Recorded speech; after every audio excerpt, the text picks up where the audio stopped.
అశోక్ సేన్ గారు, అంటే book my షోలో అంతా నెగిటివ్ ఇస్తున్నారు, 1.1 అలా ఇస్తున్నారు. అంటే మీరు కొంచెం జెన్యున్గా ఉంటారు కాబట్టి మిమ్మల్ని ఎవరైనా కార్నర్ చేసి టార్గెట్ చేస్తున్నారు అనుకుంటున్నారా ఏంటి? ఇది బుక్ మై షో పంచాయతీ అయితే వాళ్ళకి ముందు I think book my show also should consider this before they use to ticket కొన్నోళ్ళకే స్టార్ అంటే వాడు షో అయిపోయిన తర్వాత మనకు పంపిస్తుండే నువ్వు ఎంత ఇస్తావు రేటింగ్ అని 10కు ఉంటుంది వాడి రేటింగ్. సడన్ గా బాట్స్ కి ఎట్లా యాక్సెప్ట్ చేస్తుంది బుక్ మై షో అనే అప్లికేషన్? ఎందుకంటే ముందు మనం ఓన్లీ టికెట్ కొని చూసినోడిది మాత్రమే అందరు యావరేజ్ చేసుకొని 9 అతని హిట్ వరకు కూడా నేను చేసిన హిట్ సినిమాకి కూడా ఇట్ వాస్ లైక్ 9.5 కాన్స్టెంట్ ఉండే దమ్కి టైం వరకు కూడా ఉంటే మొన్న రీజన్ గా why is this application is also accepting bots to constantly put 1000s of ones వస్తున్నాయి.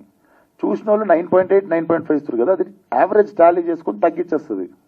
సో ఇప్పుడు ఈవినింగ్ నుండి చూపించడం స్టార్ట్ చేస్తుంది. అది ఇప్పుడు ఆల్రెడీ ఇంకా స్టార్ట్ అయ్యాలి మా పొద్దున నుండి ఆల్రెడీ. మీరు if you just open your phone, open book my show, gangs of Godavari మీద కొట్టండి, కింద ఫస్ట్ ఒక 3 చూపిస్తుంది రేటింగ్. టచ్ చేస్తే మీకు అసలు పొద్దున నుండి ఎంతమంది వన్లు ఇచ్చారో తెలిసిపోతుంది. It looks very fake. అంటే చిన్నపిల్లలు కూడా చెప్పేవచ్చు అది బాట్ అని. అంటే అదే టార్గెట్ ఏమన్నా ఉందనుకుంటారా మీరు? వాళ్ళు ఏమున్నా జనాలకి ఇది యూనివర్సల్ గా ఇది బాట్స్ అని తెలిసిపోయింది అనుకో, దాని మీద నమ్మకం పోతుంది ఫస్ట్ ఆఫ్ ఆల్. అండ్ జనాలు నాకు తెలిసి ఇప్పుడు ఆల్రెడీ 2వ సినిమా కాబట్టి ఆల్రెడీ అందరికి అర్థమైపోయి ఉంటుంది. సో మనం దాని గురించి చేస్తున్న ఎవరో మనకు తెలియదు. కంపల్సరీ పని కట్టుకొని చేస్తున్నారు కదా, కానీ ఎవరో మనకు తెలియదు. కానీ అన్ని వన్లు ఉన్నాయి. అంటే ఒక హీరోని అలా టార్గెట్ చేస్తే ఆయనతో సినిమాలు చేస్తే ప్రొడ్యూసర్ కూడా నష్టం కదా, పోతలేరు కదా, అదే ప్రాబ్లం. వాళ్ళు ఫెయిల్ అవుతారు కదా. ఇప్పుడు ఏం చేసి రేసి మీరు తెలిసిన డిస్ట్రిబ్యూటర్లకి వాళ్ళకి వీళ్ళకి అందరికి ఫోన్లు చేసుకోండి. Maximum matinees, first shows, second shows అన్ని హౌస్ఫుల్ నడుస్తాయి ఈరోజు, రేపు నడుస్తాయి. సో అది ఎఫెక్ట్ చేయకుండా మనం పని చేయాలి అంతే. ఇప్పుడు ప్రొడ్యూసర్లు నష్టపోయేంత సీన్ అయితే నాతో ఏ ప్రొడ్యూసర్ నష్టపోలేదు ఇప్పటిదాకా. అంటే కావాలని అలా టార్గెట్ చేసే వాళ్ళ వల్ల ఇదవుతుంది. అదే ఆ టాపిక్ ఎంతసేపు మాట్లాడినా మనకు తెలియదు ఆ లెవెల్. ఇంకోటి తెలిస్తే మాత్రం చెప్పండి నాకు. మీ సినిమాతో పాటు ఇంకో 2 సినిమాలు రిలీజ్ అయ్యాయి కదా, అంటే ఇలా కాంపిటీషన్ ఉండడం వల్ల కూడా కొంచెం కలెక్షన్స్ తగ్గేది ఉంటుంది. నాకు తెలియదు ఆ రెండింటి. నాకు పొద్దున్న నుండి నాదే సరిపోయింది యాక్చువల్లీ. ఇప్పుడు ఒకసారి కొంచెంసేపు అయితే అసలు మిగిలిన ప్రపంచంలో ఏం జరుగుతుంది, అసలు నా సినిమా నేను కాకుండా అసలు ప్రపంచంలో ఏం జరుగుతుంది నేను తెలుసుకోనికుంటుంది. మాకు పని వర్కే సరిపోయింది. జస్ట్ ఇంకోటి ఏంటంటే మీ ప్రతి సినిమాలోనూ 2 హీరోయిన్స్ ఉంటారు, అదేమన్నా సెంటిమెంటా ఏంటండి?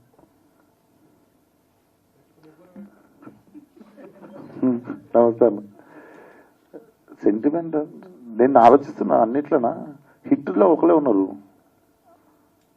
హిట్ సినిమాలు ఒకలే ఉన్నారు. దేవుడా, దమ్కి ఇలా చూసుకుంటూ చాలా సినిమాలు ఉన్నారు. బాగుంటది కదా చూడడానికి.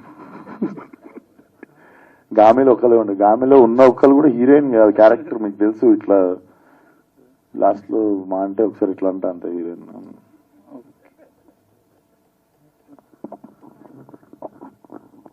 డైరెక్టర్ గారు, నాగవంశీ గారు ఇప్పటికే దీనికి సీక్వెల్ చేస్తామని అనౌన్స్ చేశారు గతంలోనే.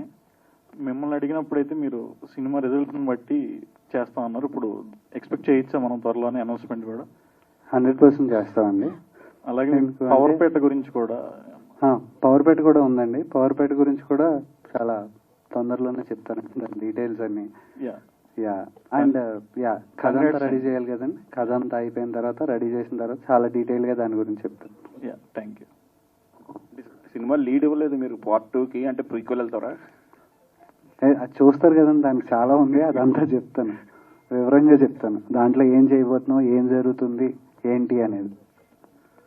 హైలైట్ ఏంటంటే ఆ లీడ్ సీన్ నా ఫోన్లో ఉంది. మేము జస్ట్ లాస్ట్ మూమెంట్ లో ఒక టైటిల్ రిజిస్ట్రేషన్ కి అటు బేసిక్ గా నేను చెప్పినట్టు దీనికి 1 2 3 అని ఉండదండి. సో గోదావరి ఉంది కదా, గ్యాంగ్స్ ఆఫ్ గోదావరి అనేది story will be about same గా, but the place location will change. So అది మా దగ్గర టైటిల్ రైట్స్ లేకు అది ఇది అని చెప్పి ఒక రీజన్ వల్ల మేము లాస్ట్ లో సపరేట్ గా మీకు ఇంకోసారి ఈవెంట్ పెట్టుకుని వేద్దామని చెప్పి ఆగిన ముందు.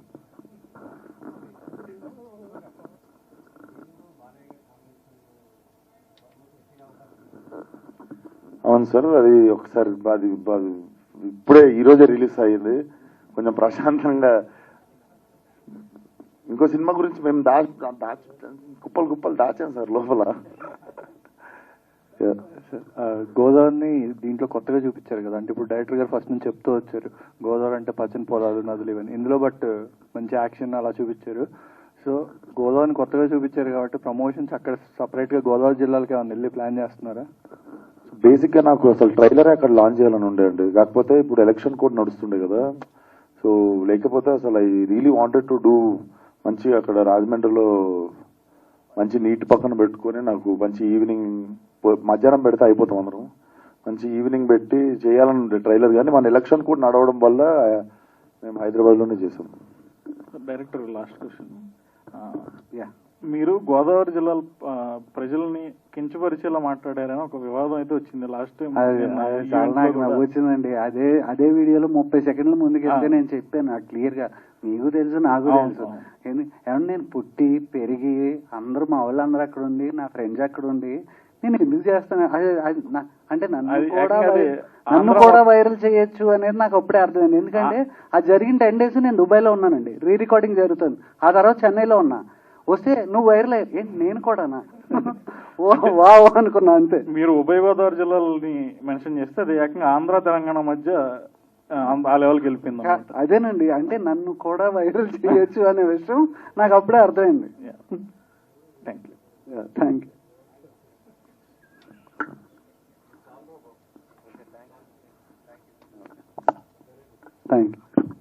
Thank you one and all. Success meet లో కలుద్దాం. Yes, thank you.